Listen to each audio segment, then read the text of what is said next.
I'm Paul, I'm Steve. and this is Check Your Shelf, your weekly dose of two besties sitting around talking about books.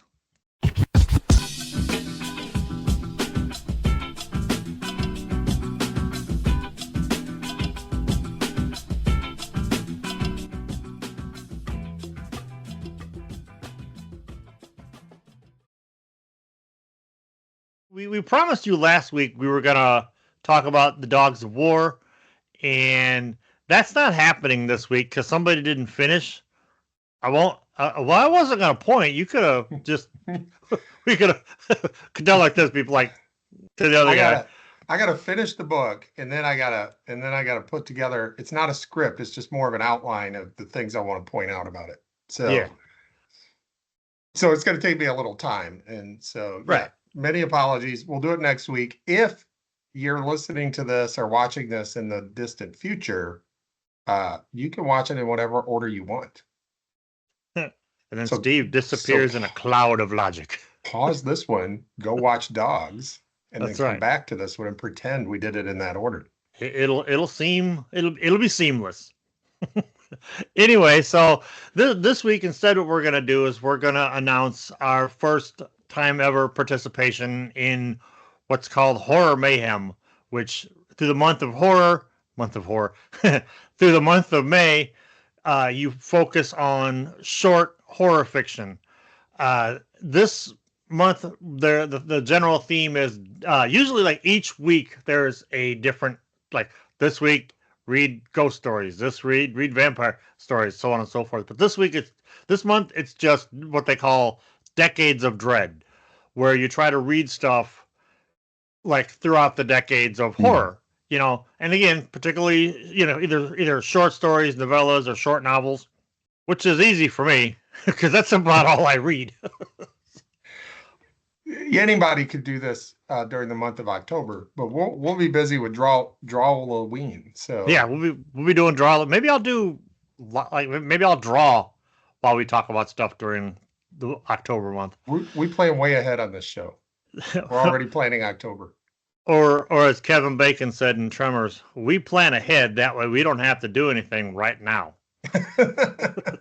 Yes. But before we get too deep into talking about our plans for Horror Mayhem, I want to give a king-size shout-out to the book Graveyard for giving what is possibly the coolest shout-out I've ever gotten in my life. Yeah, me too. So, if you haven't watched him, go check out the Horror Graveyard. The dude loves like 80s paperback horror. He loves sleazy novels. He's not afraid to admit he doesn't know a thing, and he doesn't, like because he when he did his shout out for us, he had talked about how he had read one episode of the SOBs, and it wasn't really his thing, but yet he really got into what we were talking about. That's how you know somebody's really smart. My theory of intelligence is you can tell someone's really smart if they will tell you they don't know about something. People who want to seem smart try to tell you they know something about everything. We all know one in particular. It's true. Anyway, but no, man, it was a great shout out. Dude, love your channel, man. Yeah, it's great. And I'm not going to dox us, but it's not a huge road trip over there. And he did say, there's this episode of The Office where Michael Scott's boss says, well, if you're ever in Tallahassee, look me up.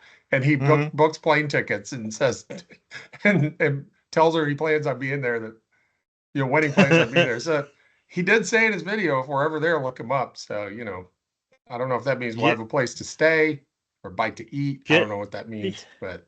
We'll go get something to eat at What the Pho. What the Pho? Yes, I saw that. I was like, I could throw down on some pho over there. And then we'll go to Half Price Books. I guess they have a Half Price Books over there too. Yep. Maybe we'll change directions when we do our road trip. Yeah, it's not that far. And I also want to give a quick shout out to MJ from This Reading Life. She gave us a great shout out a couple weeks ago. And it brought some company with it. So thanks for that.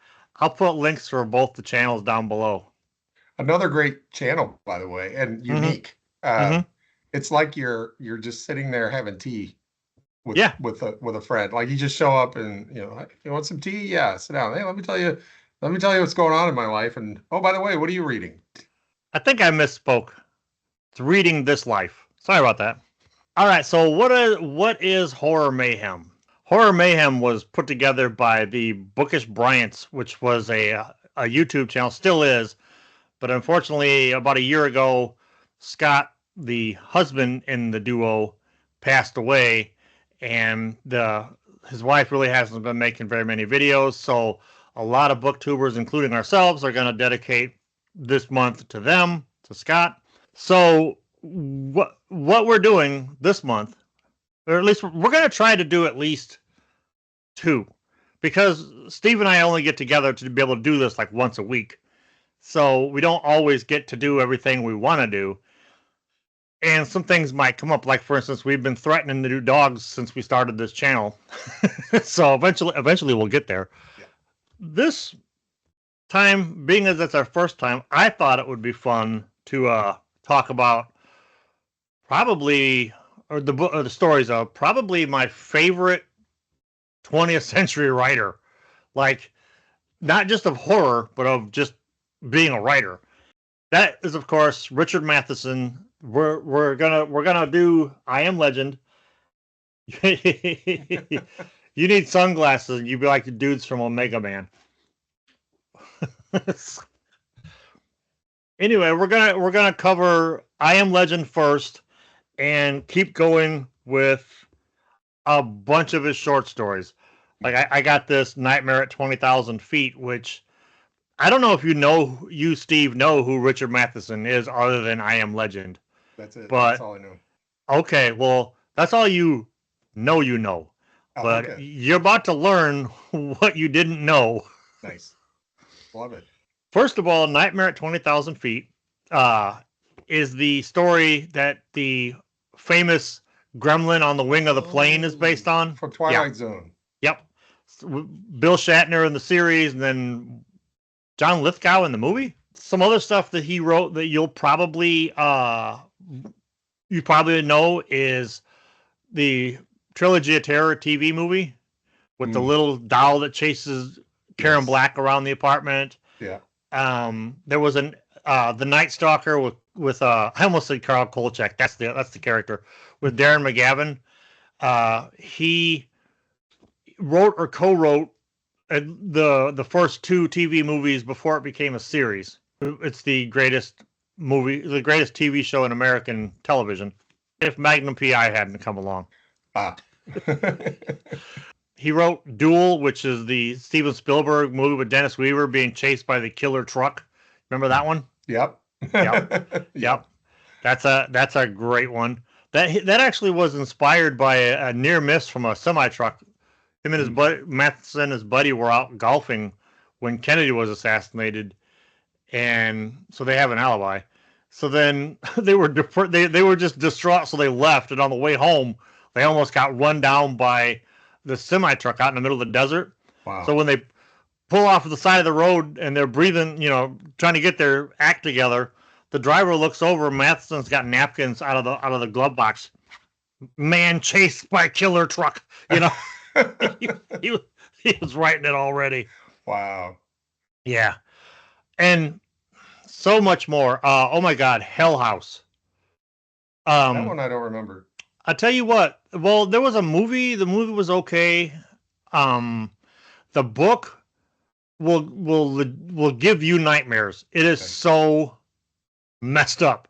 Nothing I love more than a good nightmare. I should see if it's less than 250 pages. I don't, because he never wrote like big books, Yeah.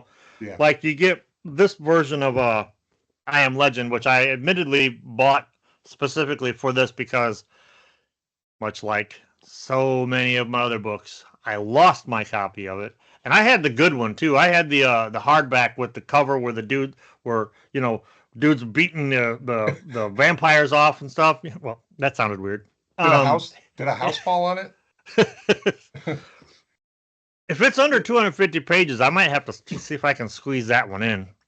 There's a lot of good stuff in there. I missed the first time I read it because the first time I read it was the first time I read it. But now that I get the general premise, it's it's really cool, like how literary it kind of is. It's also really sad that with as many times as this book has been turned into movies, like for instance, now a major motion picture starring Will Smith. I feel like a poser. They never get it right. That movie was as much like the book I Am Legend as World War Z Brad Pitt movie was like World War Z Albert Brooks. Max Brooks. Sorry, who's Albert Brooks? That's Albert somebody, Brooks. right? He was a comedic actor. Max Brooks. Is to the book. So I don't know. We'll probably at some point do a whole thing on books turned into movies horribly, or even good ones. I don't know, but I never understand why they don't just make their own movie. It's like, just write your own screenplay. Why do you got to call it this thing that you don't really? It's not really like. Imagine paying for the rights for somebody's IP, and then making a bad movie that I'm not saying World War Z flopped, because unfortunately it didn't. It did quite well. Yeah. And I assume I Am Legend with Will Smith did too. But there are movies where they're based on books and they're absolutely terrible. It's like you paid real money. Yeah, and then it flopped. Yeah. Unlike was it Cowboys versus Aliens or Cowboys and Aliens, the comic is not good. I think Spielberg just wanted that title because it's nothing like the comic. Yeah. So we got Matheson, vampire stuff. If you can't tell, vampire books are some of my favorite horror books. Awesome. And you got to hit that first O in horror. You got to say horror, especially if we're doing YouTube videos. Doing horror. Oh, okay. Otherwise, it's like horror. Oh. Horror, and like we'll get demonetized. I mean, yeah. My youngest has to over enunciate horror. I'm like, oh, kid, I'm sorry for that. you get that from your dad. Rural. Yeah. Okay, Matheson. What else you got? Well, Matheson will cover at least 2 decades. Yeah. Because he was prolific during the 50s, 60s, and into the 70s. So 3 decades. I might have, because I read nothing but books by dead authors. I have, That's our next channel, books by dead authors. Right. I've got Lovecraft here. A lot of, everything he wrote was short, including Mountains of Madness, which was his biggest work. I got some Robert E. Howard, who famously is the creator of Conan, but he also wrote a crap ton of horror stories. I can always pull this out. We can always go over a little bit of this guy. Oh. Yeah. I mean, you can't go wrong with the classics. You can't, you can't go wrong with the little Poe. Nope. What about OG? Would you consider going OG to like Bram Stoker? The book that got me into audiobooks. Oh yeah, you want to do Dracula? We can do Dracula. That would cover like 2 centuries ago. So we got right. We got that covered. Yeah, I could do. I would definitely do Dracula again. I just wasn't sure if we were trying to stick to the 20th century or not, or whatever. You can do whatever. I mean, as long as you hit smatterings here and there. Remember on Mysterious Traveler when we did Dead in the Water? Yeah. Well, Dead in the Water is based off of A Voice in the Night, which was written, I think, like 1912. There's some really good, like, naturalist horror from that era. That like the Willows, like Algernon Blackwood's got a lot of really good stuff from that era. So we could cover just about every decade. And, I don't know much about this current century, but. I'm fine with leaning into the older stuff. You get into the later 20th. I don't know. Did you ever get into Anne Rice, the Lestat books? Okay. No. Man, I was into those in high school and college. Mm-hmm. I remember. But I haven't. Well, that was probably mainly.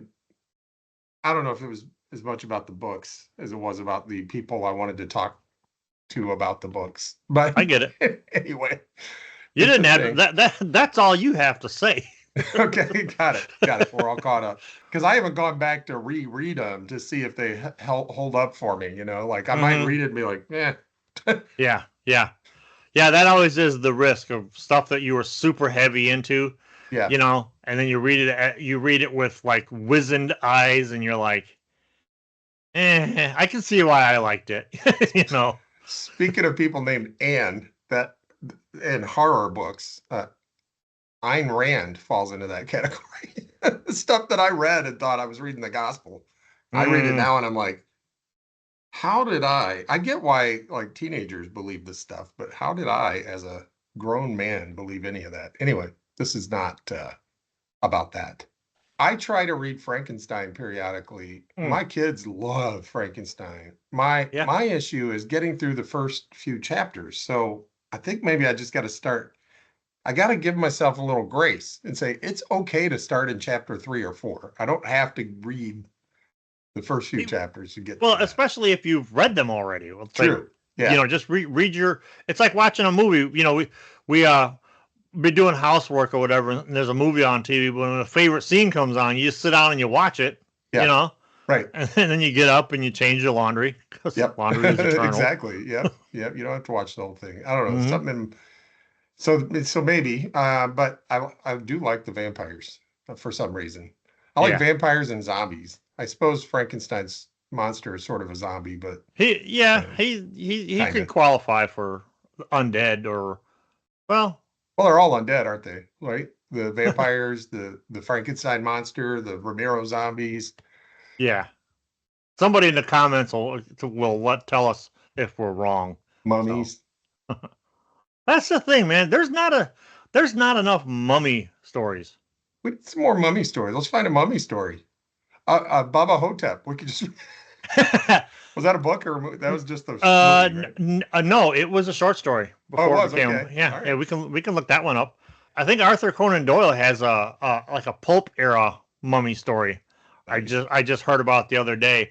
I'm not the biggest Doyle fan, but I might give that a look. Jewel of the Seven Stars, which by the way, Bram Stoker wrote more than one book, Steve. So I've heard. Yes, if you can find Jewel of Seven Stars, the original edit, it's fantastic. It's just and it's technically a mummy story, we'll say. Yeah. Yeah, but it's just weird that like they don't write nearly as many mummy stories. That seems like that would have been first of all, before I forget, Baba Hotep, directed by Don Coscarelli, who also directed John Dies at the End. One of my favorite books by one of my favorite authors. So John Dies at the End, sort of a horror, fantasy, science fiction-y sort of thing, but no mummies. But to your point, there was that whole age of Egyptian discovery, exploration, whatever, right? Where they were finding King Tut's tomb and all that stuff. Yeah. So yeah, why not more? Because it was so mysterious and like they placed these curses on the pyramids and stuff. So why weren't there more mummy books written? Maybe there were and we just haven't found them. Yeah. Yeah. Let us know down below if we're like oblivious to an abundance, one might say a plethora of mummy stories, because I'll be there for them. Yeah. So that's it. That's gonna be fun. It's gonna require me to stop reading my business book. I got to finish my business book so I can have more time to read the other things I'm supposed to be reading. Right. So. Well, no, and we don't. We're not going to routinely participate because there is like there's a book event almost every single month. I don't really want to make this channel that, but some of them I can't pass up. This is one of them. This is hey man. I'm with you. I might participate in June on the Range, which is basically where you read like, Westerns that your dad probably read. It's so funny. Like sometimes I like to watch reaction videos where people react to music that I like, but they're hearing it for the first time. And sometimes I'll find one and it'll have like 125,000 views, right? And then you look and you're like, oh, that was good. I want to see what else this person has done. And you'll notice every video after that has 100,000 views, 120,000 views. 100. It's like, wow, they're pretty popular.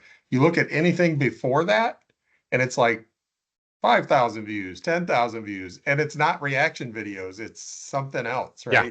And so once they did that reaction video and it hit big, they're like, oh, I guess I'm doing this now. Yeah. So, that may end up happening. We may pick one of these genres and like something will hit big and we'll be like, yeah, maybe we should do more of those. Well, I can talk about horror and the supernatural and the supernormal all day. It's my favorite genre. I know we've been on kind of a action adventure kick, but as far as favorite genres go, it's horror supernatural for me. Super normal, nice. Super weird. All right, well, I think that's going to do it for this episode. Before I let y'all go, while we're on the subject of short horror and being as, Horror Mayhem is right around the corner. If you want to read a short horror story, if you haven't read At the Mountains of Madness yet, this is my illustrated version that I created. It's obviously H.P. Lovecraft's words and my pictures, and you might ask yourself, why did I do it? The answer is simple. I couldn't find one, so I made one, like the good old days, where you'd be reading a book as a kid, and like a picture of Robin Hood would show up, or the time traveler would show up, and with the Eloi and the Morlocks. So I'll put a link down below where you can find this. Maybe check it out, and you can use it for Horror Mayhem. If not, a different reading event, or just to have. I'm terrible at pimping myself, so I'm going to end it here. I highly recommend it. First of all, it's fun to read the book, because I read a different version. I haven't gotten my copy yet. This one. Yeah. But then you're picturing things in your head. Paul's a fantastic artist, for those of you that don't know. And it's worth it just for the illustrations alone. But to be able to read the book while seeing how Paul pictures these things in his head is pretty awesome. So I highly recommend you guys pick up a copy. It was fun trying to visualize the unexplainable. Yeah, I didn't think about that early on. I'm like, wait a minute, the indescribable. What does it look like? I can't describe it.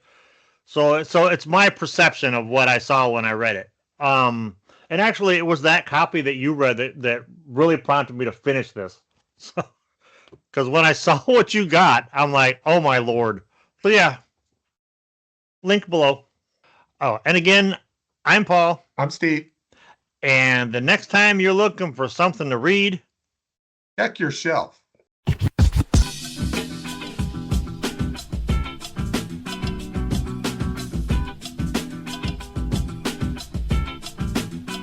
I also want to give a shout out to, hold on, I forgot what the hell the name of her channel is.